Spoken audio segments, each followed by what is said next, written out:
이스라엘이라는 나라를 살펴보면은 그 역사를 크게 두 파트로 나누어 수 있습니다. 초대왕 사울에서부터 다윗과 솔로몬까지 이스라엘이 다투기는 하였지만 그래도 완전히 갈라지지 않고 통일된 왕국을 이루고 있던 통일왕국 시대, 그리고 솔로몬의 아들 르호보암이 왕이 될 때 르호보암과 여로보암으로 쪼개져서 두 개의 나라, 북이스라엘과 남유다로 나누어져서 각각의 역사를 진행한 분열왕국 시대 두 파트로 나눌 수 있습니다. 통일왕국 시대는 사울 40년, 다윗 40년, 솔로몬 40년, 총 120년의 세월을 보냅니다. 120년의 세월이라는 것이 하나님 앞에 본다면은 참 짧은 찰나와 같은 순간일 수도 있지만 인간의 기준에서 120년을 바라본다면 참 긴 시간이기도 합니다. 한 나라의 흥망성쇠를 이야기하기에 충분한 시간이 되기도 하며 또 이스라엘의 역사에서 그들이 어떻게 나라라는 기틀을 이루었고 어떻게 성장하였으며 또 그들의 영적인 모습은 어떤 방법으로 변해갔는지를 살필 수 있는 시간입니다. 첫 번째 40년은 이스라엘의 초대 왕이었던 사울의 시대입니다. 하나님께서 선택한 이스라엘 백성들이 하나님을 버리고 그들에게 왕을 달라 요구하자 하나님께서는 사울이라는 사람을 세워주셨지요. 이 사울이 이룬 업적들을 살펴보면 국가적인 측면에서 꽤나 여러 가지 업적들을 많이 이루었습니다. 외적인 모습만 바라본다면 그는 상당히 훌륭한 왕입니다. 지파연맹에서 하나의 나라로 아주 부드럽게 전환시켰고요. 족장체제에서 왕정체제로의 변환까지도 잘 이루어낸 왕입니다. 또한 이민족의 침입으로부터 국방을 든든히 하였고요. 이스라엘의 원수였던 아말렉 족속을 최초로 정벌한 왕이었습니다. 그러나 우리가 잘 알다시피 사울은 하나님을 버리고 하나님의 말씀에 불순종함으로 비참한 최후를 맞이하였습니다. 그의 외견으로는 훌륭한 왕, 참 좋은 왕이었지만 영적으로는 하나님을 후회하도록 만들었고 수차례 경고에도 불구하고 돌이키지 못한 채 끝내 버림받은 비운의 왕이었습니다. 두 번째 40년은 하나님께 버림받은 사울의 뒤를 이은 다윗이었습니다. 다윗의 시대는 하나님께서 다윗을 평가하기를 사도행전에 하나님의 마음에 합한 왕이라 할 정도로 하나님만을 섬기는 왕이었습니다. 무엇을 하든지 가장 첫 번째로 하나님을 생각했고 하나님께 어떻게 해야 될지를 묻는 왕이었습니다. 그 결과 다윗이 어디로 하든지 그는 하나님과 동행하였고요. 누구를 만나든지 항상 승리하는 왕이 되었습니다. 덕분에 다윗은 그 앞서 있었던 외적으로 훌륭해 보이는 사울의 시대보다 더 큰 영토를 차지하고 다스렸으며 주변에 위협이 되는 여러 민족들도 하나님과 함께 정벌해 나갈 수 있었습니다. 역사상 유례 없을 정도의 부흥을 이루어냈고 영적으로도 부흥하였으며 각성의 시대를 살았습니다. 그러나 세 번째 40년 솔로몬의 시대에 이 각성의 시대는 길게 이어지지 못합니다. 솔로몬이라는 사람은 교회에 한 번도 안 가본 사람이라 할지라도 그 이름은 알고 있고요. 솔로몬이 했던 그 어린아이의 어머니를 찾는 재판에 대한 이야기는 누구나가 다 알고 있을 정도로 지혜로운 사람이었습니다. 그가 지은 잠언과 시편은 참 지혜로운 말씀이고 지금 읽더라도 우리로 하여금 참 감탄하게 하는 말씀들일 뿐입니다. 솔로몬은 다윗 때보다 그가 가진 지혜를 활용하여 더 넓은 영토를 차지하였고 전쟁이 없는 평화로운 시대를 살았습니다. 뿐만 아니라 큰 배를 만들어서 해상 무역을 하면서 막대한 수익금을 거두기도 하였고요. 아무런 전쟁도 아무런 다툼도 없는 진짜 말 그대로 태평성대를 이루었습니다. 그러나 솔로몬은 아주 많은 정략 결혼을 통해 이스라엘 영토 안에 이방 민족의 우상들이 들어오도록 허락하였습니다. 다윗이 이렇게 놓은 영적인 각성, 대부흥의 시대를 후퇴하게 만들었으며 이후에 이어지는 이스라엘의 왕들이 우상을 섬길 수 있는 단초를 제공한 그런 왕이었습니다. 또한 7년간의 성전 건축, 13년간의 솔로몬의 왕궁 건축, 그 외에도 밀로, 하솔, 게셋, 무깃도, 베토른 등 아주 무리한 건축 사업으로 인하여 백성들을 노역에 시달리도록 만들었고 그들의 마음에 원망이 싹트도록 만들었습니다. 이렇게 120년 통일왕국의 시대가 끝나고 솔로몬의 뒤를 이어 그 아들 르호보암이 이스라엘의 4대 왕이 되려 하던 때였습니다. 르호보암이 왕이 된다는 소식을 듣고 여로보암이라는 사람이 애굽에서 돌아와 백성들을 하나로 모읍니다. 백성들을 규합하여 왕을 찾아와 당당하게 요구합니다. 당신의 아버지 솔로몬 시대에 우리는 참으로 감당하기 어려운 노역을 무거운 멍에를 메었습니다. 그것이 너무 무거우니 이제는 더 이상 감당하기 힘드니 왕은 우리의 멍에를 가볍게 해주시길 바랍니다. 그리하시면 우리가 왕을 인정하고 섬기겠습니다. 여로보암의 요구였습니다. 이 여로보암이라는 인물이 아무런 연고도 없이 난데없이 튀어나오는 인물은 아닙니다. 여로보암은 사실 솔로몬 왕의 충성스러운 신하 중 한 명이었습니다. 솔로몬 왕이 밀로 성을 건축할 때 이 여로보암이 성을 건축하는 일에 참 열심이었습니다. 솔로몬 왕이 부지런하고 게으르지 않고 부지런하며 열심히 있는 이 여로보암을 보고 그를 들어서 사용하기 시작합니다. 그를 에브라임과 므낫세, 요셉의 지파를 관리하는 건축 관리로 임명하였던 것이죠. 여로보암이 이렇게 솔로몬의 신하로 일을 하던 중에 선지자 아히야가 나타나 하나님의 말씀을 전합니다. 솔로몬 왕이 나를 버리고 우상에게 경배하며 다윗과 같이 행하지 아니하였으니 내가 이 나라를 나누어서 10개 지파를 내게 줄 것이니 너는 그들을 데리고 이스라엘의 왕이 되어라. 다윗과 같이 행하여라. 하나님의 말씀이 전해졌습니다. 이 말씀을 들은 여로보암은 왕이 되기 위한 준비를 시작합니다. 드러내놓고는 할 수 없으니 숨어서 어떻게 10개 지파를 모아서 내가 르호보암을 이기고 솔로몬을 이기고 왕이 될 수 있을까 준비를 하고 있습니다. 하나님의 말씀이 있었다고 해서 가만히 누워서 입 벌리고 있으면 내 입으로 감이 떨어지지 않죠. 하나님의 말씀이 있었다면 그 말씀을 이루기 위한 나의 노력과 기도와 헌신도 동반되어야 하는 것은 당연한 일입니다. 여로보암이 이렇게 왕이 되기 위한 준비를 하고 있을 때 솔로몬이 그 사실을 알아버립니다. 여로보암이라는 녀석이 내 신하인 줄 알았는데 왕이 되기 위한 반역을 준비하고 있다는 것이었습니다. 솔로몬이 이 일을 알게 되자 여로보암은 급하게 애굽으로 몸을 숨깁니다. 도망친 것이죠. 애굽에서 숨어 살던 중에 이제 솔로몬이 나이가 돼서 죽고 그의 아들 르호보암이 왕이 되려 한다. 백성들은 솔로몬의 통치에 불만이 가득 차 있고 자신들을 이끌어줄 여로보암을 찾는다. 여로보암을 찾는 무리들이 있다. 이 소식을 듣고 그는 이스라엘로 돌아와 오늘 르호보암 앞에 선 것입니다. 1절 말씀을 다시 보시면 르호보암이 세겜으로 갔으니 이는 온 이스라엘이 그를 왕으로 삼고자 하여 세겜에 이르렀음이더라 하고 이야기를 합니다. 우리가 일반적으로 아버지가 죽고 그의 아들이 왕위를 이을 때 대관식을 어디에서 할까요? 아버지의 궁전, 나라의 수도에서 하겠죠. 지금 이스라엘의 수도는 예루살렘입니다. 솔로몬이 13년 동안이나 공들여서 자기가 가진 모든 화려한 것을 다 투자해서 지어놓은 솔로몬의 궁전이 있는데 여로보암이 세겜으로 갔습니다. 세겜으로 간 이유를 이렇게 이야기합니다. 온 이스라엘이 그를 왕으로 삼고자 하여 세겜에 이르렀습니다. 지금 이스라엘 백성들이 르호보암을 앞세워 함께 모였고 여로보암을 앞세워 함께 모였고 르호보암 왕이 될 사람을 불러서 우리의 요구를 들어달라 시위를 하고 있는 장면이었던 것입니다. 르호보암은 아직 정식으로 대관식도 치르지 못했습니다.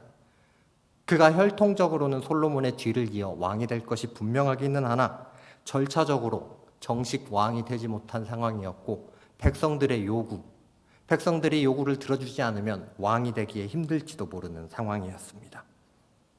이에 대해 르호보암은 백성들의 요구에 3일 후에 대답하겠노라 하고 자신에게 자문해 줄 사람들을 찾기 시작합니다. 그가 첫 번째로 찾은 사람들은 우리가 읽은 성경에 노인들로 번역된 솔로몬의 신하들이었습니다.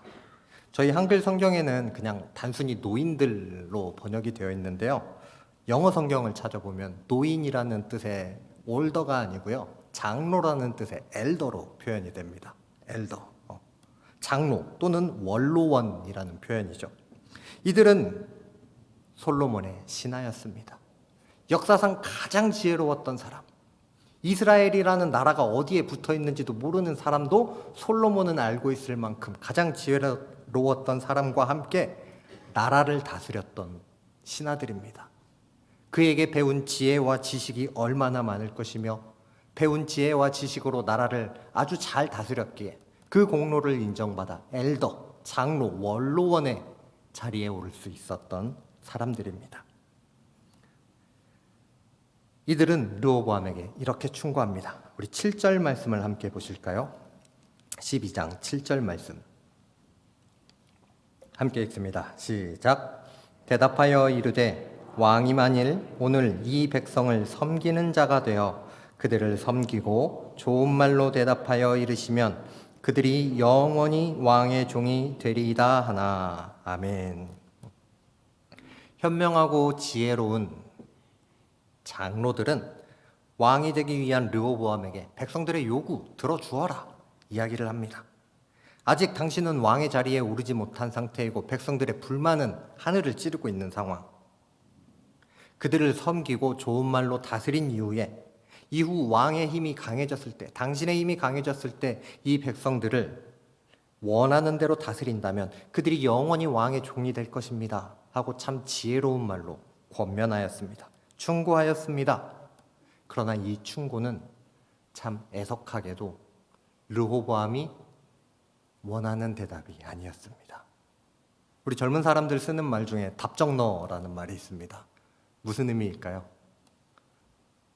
답은 정해져 있으니 너는 대답만 해라 이겁니다. 지금 르호보암은 답정너를 하고 있는 상황이에요. 내 마음속에 정답은 정해져 있으니 내 마음에 맞는 대답을 해라 이겁니다. 백성들에게 숙이고 들어가는 것, 백성들에게 선한 말로 대답하고 그들을 위해 주는 것은 지금 내가 하고 싶은 것, 내가 기뻐하는 것이 아니었습니다. 그러므로 르호보암은 그 충고를 버리고 이제 다른 사람들을 쫓아갑니다. 이것을 8절에서는 왕이 노인들이 자문하는 것을 버렸다라고 이야기를 합니다. 그리고 찾은 사람들은 자신과 함께 자란 어린 사람들이었습니다. 심중에 이미 뜻을 정한 상태였고 내 뜻을 지지해 줄 사람들을 찾는 르호보암은 함께 자란 사람들을 찾습니다. 함께 자랐다 하는 것은 같은 시대를 살았다는 것입니다. 비슷한 것을 보았고 비슷한 것을 먹었고 보았고 입었던 사람들입니다. 생각도 비슷하겠지요. 그런데 같은 시대를 살았을 뿐만 아니라 함께 자랐습니다. 같이 공부했고 같이 놀았고 똑같은 것을 보았습니다. 같은 성장 배경을 가졌지요. 생각하는 가치관, 세상을 보는 시선, 그들이 원하는 것 비슷할 수밖에 없습니다. 끼리끼리 모인다고 하잖아요. 나와 비슷한 생각을 가진 사람들을 찾아서 왕이 되려 하는 나의 뜻을 지지해 주어라. 왕이 되려 하는 나를 도와달라. 나를 조력해 줄 사람을 찾고 있었습니다. 이제 여기에서부터 갈등이 싹 트기 시작합니다. 르호보암의 할아버지였던 다윗은 왕이 되기 위해 참 많은 훈련을 거친 사람이었습니다. 정말 혹독한 훈련을 받았죠. 하나님과 동행하며 그 마음에 합한 사람이 되기 위해 광야로, 산으로, 숲으로, 동굴로 모든 것 다 잃어버린 채 도망자신 대로 살아야 했습니다. 자기 가족과 가정과 가문, 친척, 믿을 만한 친구, 지위까지 그가 가진 모든 것 다 잃어버려야 했습니다. 배신당하기를 수차례, 쫓겨다니기를, 심지어는 그 목숨을 부지하기 위해 미친 척까지도 해야 했지요. 이러한 과정을 거쳐 다윗은 왕위 자리에 올랐고 하나님의 말씀과 뜻에 순종하는 왕이 되었습니다. 르호보암의 아버지였던 솔로몬은 왕의 자리에 오를 때 다른 것이 아니라 하나님을 가장 먼저 찾았습니다. 13세라는 아주 어린 나이, 중학교 1학년 정도밖에 안 되죠. 이 어린 나이에 왕이 되었기에 아직 나라를 다스릴 만한, 스스로 나라를 다스릴 만한 힘과 지혜를 갖추지 못한 상황이었습니다. 아직 자신의 형들은 살아있고 남아있어서 이 왕의 자리를 호시탐탐 노리고 있고, 아버지가 유언한 정적들도 제거해야 하는 상황입니다. 이에 솔로몬은 다른 데서 힘을 구하지 아니하고 하나님 앞에 달려나가 1000번째의 제사를 드리며 맡겨주신 백성을 다스릴 수 있는 지혜를 구하기 시작했습니다. 그리고는 이 지혜로 온 나라를 아주 강하게, 부강하게 만들었죠. 그러나 르호보암은 하나님께 훈련받지 않았습니다. 하나님 앞에 먼저 나아가 기도하지도 않았습니다. 하나님 없이 오직 자기의 뜻과 생각만으로 지금 일들을 결정하고 있습니다. 내 생각으로 결정해놓고 내 생각을 뒷받침해 줄 사람들을 구하고 있는 상황입니다.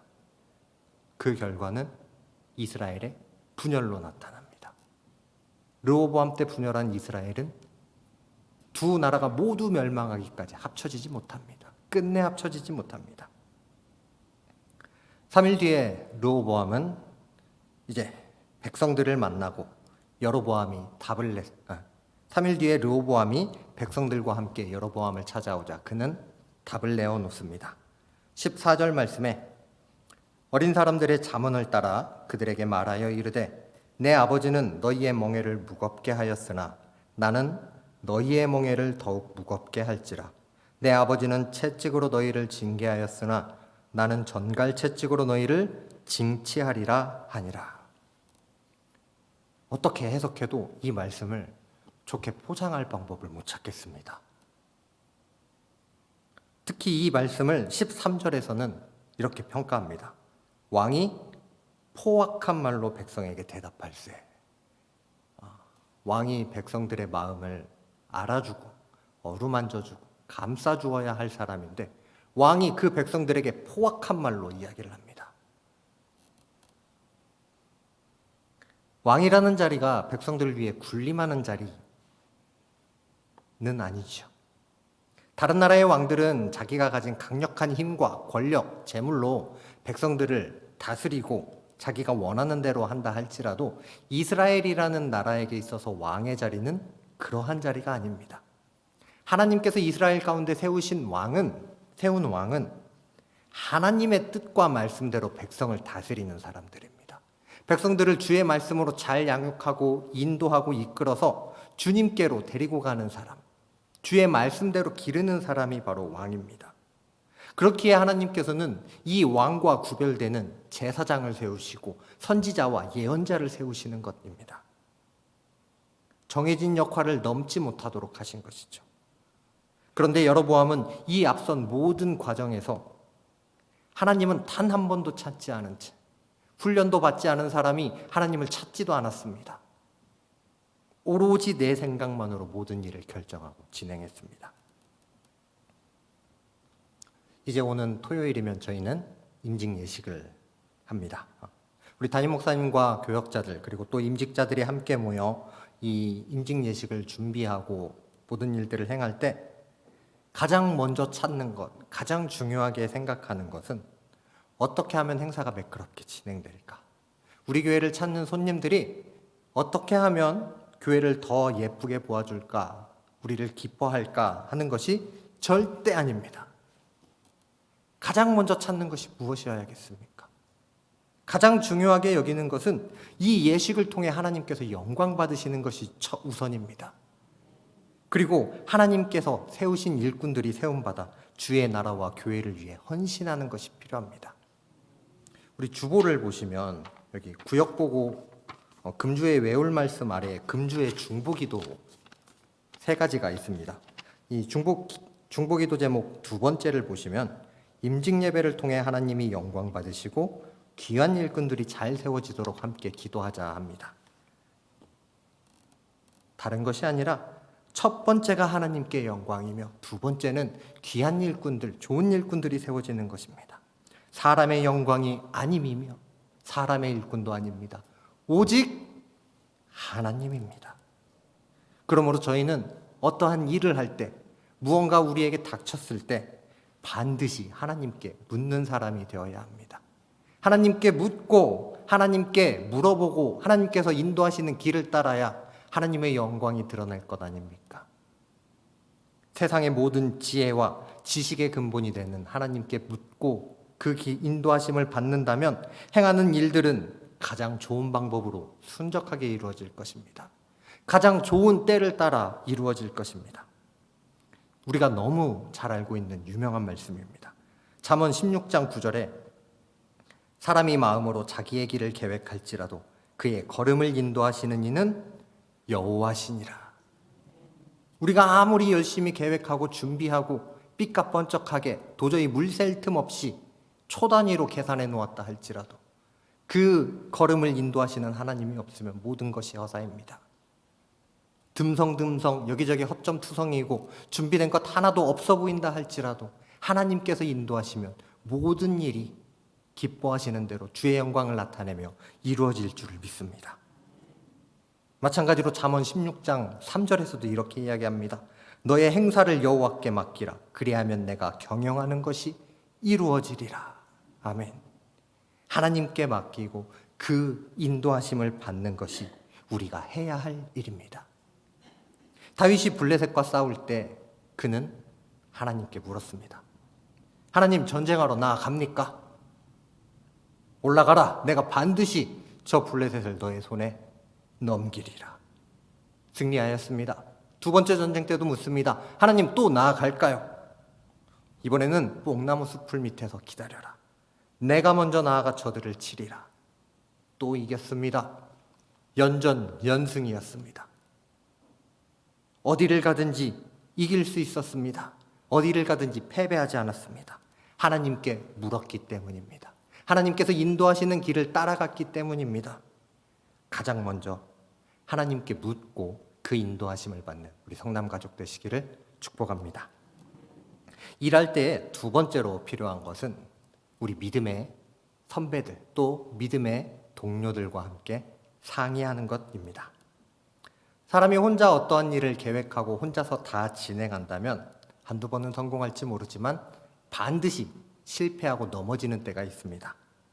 제 아무리 높은 지혜와 지식을 가졌다 할지라도 한 손이 열 손을 이길 수는 없는 법이지요.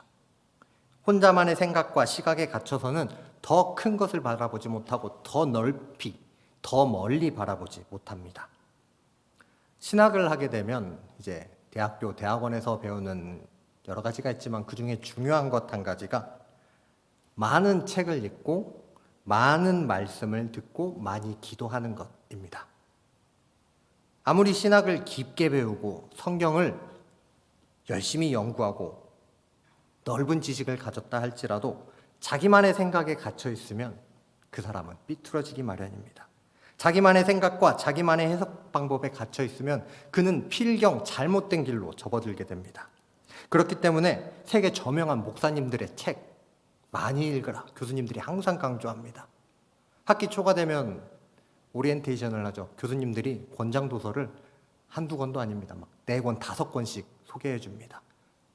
학기 중간중간에 계속해서 책 읽고 소논문 적어오라. 과제 계속해서 내어줍니다. 신학자들의 글을 읽으라 이야기합니다. 기독교 고전들 주의 깊게 살펴보라 이야기합니다. 그래야 깊이 있게 말씀을 보고 많은 설교를 들으면서 그것들을 소화하여 균형 잡힌 시선을 가질 수 있기 때문입니다. 우리나라에 종교의 자유가 있고 정말 다른 나라에서 볼 수 없을 정도로 수많은 교파들이 존재하다 보니까 저희 나라에는 이단들도 정말 많습니다. 이단 사이비, 어떤 사람은 종교 백화점이라고 이야기를 하기도 하더라고요. 우리 대한민국을. 그런데 그 이단 사이비들 중에 상당수는 처음부터 이단이 아니었던 경우도 많습니다. 처음에는 하나님과 함께하며 강력한 성령의 역사를 이루어갔고 또 많은 능력과 이적을 행하는 분들도 계셨습니다. 그러나 그 사역에만 몰두하고 내가 하는 일 이것만 옳다, 이것만이 진짜다, 이렇게 해야 구원받는다 주장하다가 그들은 잘못된 길로 빠져들었던 것입니다. 그러므로 우리는 하나님께 기도하고 그 인도하심을 구하며 반드시 해야 하는 것 하나, 주변의 여러 사람들과 믿음의 선배들과 동료들과 함께 같이 기도하고 중보하고 상의하면서 협력하여 선을 이루어야 합니다. 하나님께서 말씀하셨습니다. 너 혼자 선을 이루어라. 아니죠. 협력하여 선을 이루어라입니다. 그런데 이 길이 때로는 참 힘들어요. 쉽지 않습니다. 내 뜻과 다른 말씀을 듣기도 하고요. 내가 하고 싶은 것과 전혀 다른 것을 주장하기도 합니다. 때로는 분이 나기도 해요. 하지만 하나님께서는 나를 통하여 일하시는 것이 아니라 우리를 통하여 일하시고 우리를 통하여 주의 뜻이 드러나기를 원합니다. 그러므로 우리는 하나님께 구하고 그 말씀을 상고하며 협력하는 헌신자가 되어야 할 것입니다. 마지막으로 우리는 나 스스로 다른 사람에게 상의할 수 있는 사람이 되어야 합니다. 충고할 수, 권면할 수 있는 사람이 되어야 합니다. 믿음의 가족들을 위해 기도할 수 있는 사람이 되어야지 언제까지 기도가 필요한 사람에만, 말씀의 가르침이 필요한 사람에만 머물러서도 안 됩니다. 바울은 이야기합니다. 에베소서 4장 13절에 우리가 다 하나님의 아들을 믿는 것과 아는 일에 하나가 되어 온전한 사람을 이루어 그리스도의 장성한 분량이 충만한 데까지 이르리니.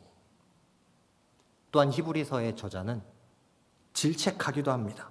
5장 12절에 때가 오래므로 너희가 마땅히 선생이 될 터인데 너희가 다시 하나님의 말씀의 초보가 무엇인지 누구에게 가르침을 받아야 할 것이니 젖이나 먹고 단단한 식물을 못 먹는 자가 되었도다. 너희가 이제는 장성한 그리스도의 분량에 이르러야 하고 믿음의 본을 보여야 하고 더 깊은 말씀을 들을 수 있는 사람이 되어야 되는데 너희는 왜 도로 처음과 같이 되었느냐 하는 것이죠. 질책입니다.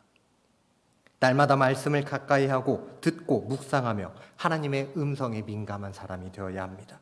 말씀에 대한 깊은 이해로 하나님께서 진정 원하시는 것이 무엇인지 알아가고 받은 은혜를 나누어주고 서로를 세워갈 수 있는 사람으로 우리는 성장해야 합니다.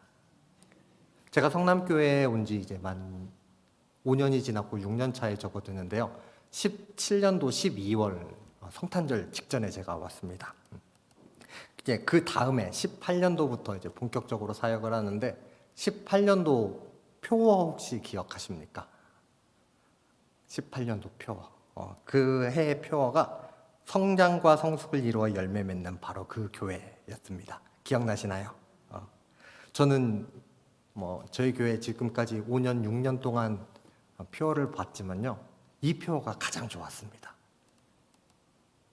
교회의 한 해 목표를 제시하고 교회의 중점 사업을 강조하는 그런 표어가 아니라 우리가 함께 예수 그리스도 잘 믿고 말씀 잘 배워서 성장하고 성숙하여 참 그리스도인 되자.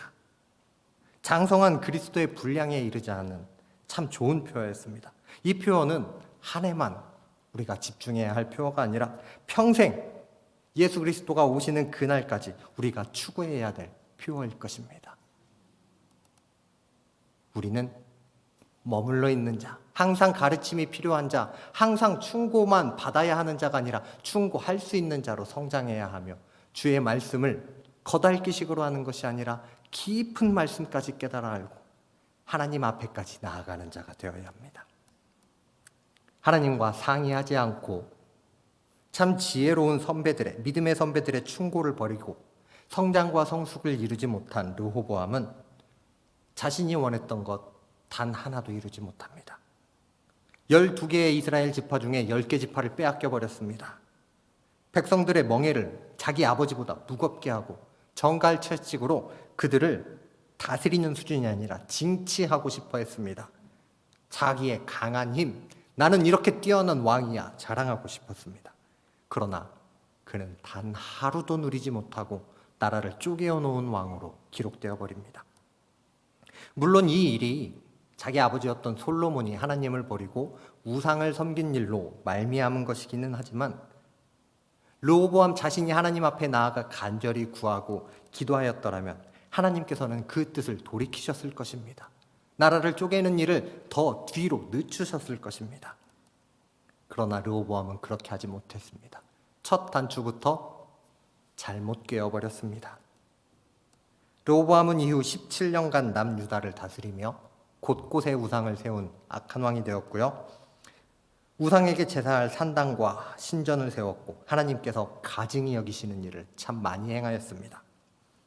하나님께서는 이것을 보시고 애굽의 시삭왕을 일으켜 솔로몬이 지은 성전과 왕궁의 보물, 그리고 솔로몬이 만들었던 금 방패까지 다 빼앗아가게, 탈취해버리게 하십니다. 다윗을 거치고 솔로몬을 거치며 80년 동안 이룩해 놓은 그들의 영광, 그들의 풍요, 그들의 자랑거리 다 빼앗아 버리신 것입니다. 우리는 살아가면서 참 많은 일들을 만나고 겪고 실패하기도 하며 또 때로는 정말 큰 산 같은 도저히 넘을 수 없고 그 그림자 밑에 들어가는 것만으로도 덜덜 떨릴 만한 문제를 만납니다. 그러나 그 일이 닥쳤을 때, 여러 가지 일들을 겪을 때 기도하실 수 있기를 바랍니다. 그 일을 이겨내는 것은, 그 문제를 뚫고 나아가는 것은 내 힘으로 하는 것이 아닙니다. 하나님께 여쭙고 하나님께서 주시는 방법으로, 인도하시는 방법으로 해나가는 것입니다. 하나님께서 주시는 방법으로 승리하시길 소망합니다. 또한 나 혼자 기도하고 나 혼자 아등바등 일을 빡빡 깔아가며 애쓰고 무리하는 것이 아니라 믿음의 사람들과 함께 기도하고 중보하고 협력하여 선을 이루어 가시길 축복합니다. 더불어 이런 모든 과정들을 거쳐서 성장하며 성숙하고 또 장성한 그리스도의 분량에 이르러 하나님을 기쁘시게 하는 열매를 많이 맺는 우리 성남 가족 되시기를 주님의 이름으로 축복합니다.